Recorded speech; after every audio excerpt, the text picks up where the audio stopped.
All right, in this next tutorial, we're going to be combining the text, putting the bend tool on it, and setting it up to animate around our planet. So I've taken the time now to set up some layers for my content to keep it organized. I've got a layer for the gear, I've got a layer for the text, and what I've done is I have grouped the text, Command G, and I moved it out away from the planet because I wanted to turn that sphere on for reference. So I've got it kind of placed where I want. And what I'm going to do now is kind of play with the scale of this a bit. So I think what I'll do is grab the words or the letters S, Y, F, Y. I'm going to group those individually. Send to the pivot. And I think what I'll do is I'll scale this all down a bit so that the word I maybe is a little bit more prominent as far as a graphic element, and I'll put sci-fi maybe below that and justify it more in the center. You know, you'll have your own take on your own design. So something like this is pretty good.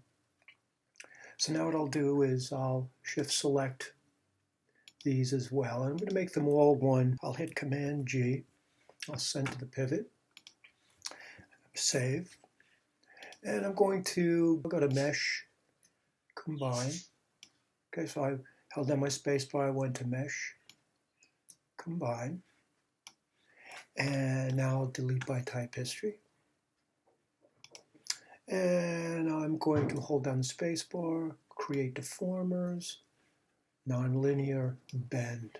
And this comes in vertical, but I want this to bend horizontally so it curves to the contour of our sphere. So let's put that on for a moment so we have a reference here. So the first thing I'm going to do is I'm going to rotate that tool. You'll see that bar that goes vertically through your element. So I'm going to kind of take my z-axis, try that again. There we go. And I can do this manually if I choose, or I could go over here and I could have put -90 and rotate if I wanted it perfect. And then I'm going to hit 4 on the keyboard because I find it's easier that if I'm looking at wireframe and with that bend tool selected, if I were to hit T, it gives me these little diamond shapes. And I think it's easier to get at these often enough. And you'll notice that you can bend this text in one direction. Now, I don't want it to bend this way, I'd rather bend the contour of that planet. So what I want to do is I'm going to introduce a bit of a bend, and I'll get my rotation tool again. And now I'll just rotate the axis in question. In this case, it's going to be -90 for Y. And I'll hit enter, and there it is. Okay, now I'll hit 5 so I can see the geometry fleshed out. And then what I'm going to do is I'm just going to go to my top view. I find it's easier that if you look at the object that you wish your text to follow the contour of, it's easier to do in an orthographic view. So maybe I'll go with something like that. It's going to be scaled down a bit, so that should be adequate.